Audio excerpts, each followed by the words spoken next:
I want to cover a couple mesh products if you're going to print on mesh with a latex printer. This mesh is a certified mesh. This is my go-to mesh. This is what I print on most of the time. This is an Ultraflex Ultra Mesh Premium 328, certified for latex. No issues, but no liner.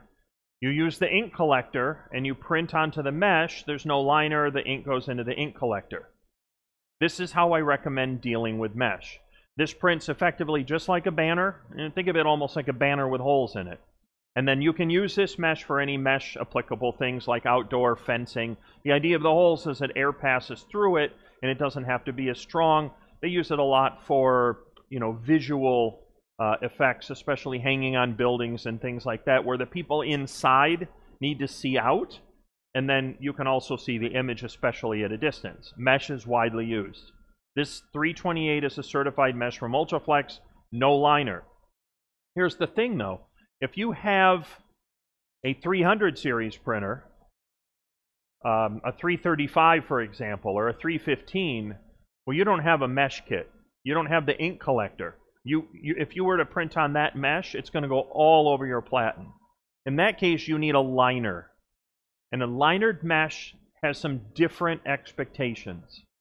Here's what to look for. When you're printing with a linered mesh, the liner absorbs the ink. However, there's always been notorious issues with all linered meshes where one of several things happens. One is the liner separates from the mesh, either because it doesn't adhere to it that well or it's old, and while you're printing, the liner is being held on by the vacuum, but the mesh is actually coming off it. That rarely works. Usually what you end up with there is a nasty head strike, because they're separating from one another, and you don't want that to occur. The second thing that may happen is if you have too much heat and the liner stays on, it may bond to the mesh in a way that when you try to pull them apart, they don't want to come apart, and you end up with all these tearing these little pieces. And that's not good either. So what you want to do usually when I'm running a mesh with a liner is I'm going to run it slow, I'm going to run it at lower temperatures, and I'm going to control how much ink is on here. In this case, this is a product from Haley. It's a Chinese manufacturer. And this is their mesh banner, 8 ounce.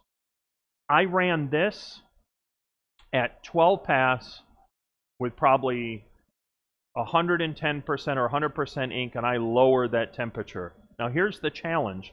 When I run mesh, I tend to put more ink on it because when you peel away the mesh and you hang it up, you're taking all these holes out, and the holes are going to make it look lighter than it is.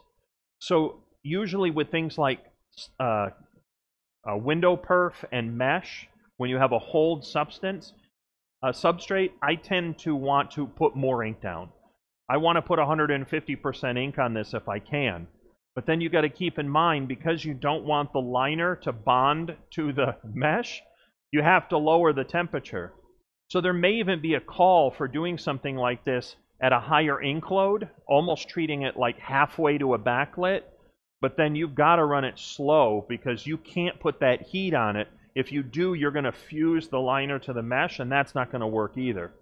So with certain meshes like this, where you're running with, say, a 335 or a 315, I would tend to run 16 pass with 130 or 150% ink. I want to put more ink down, treat it almost like you're going to go towards a backlit, but then I'm going to lower that temperature, and if necessary, even use an interpass delay.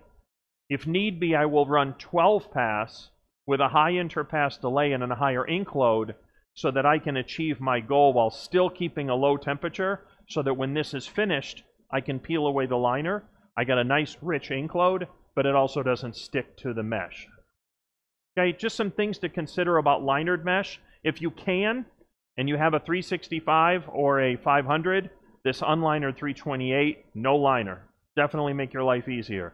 But otherwise, I would definitely consider slow.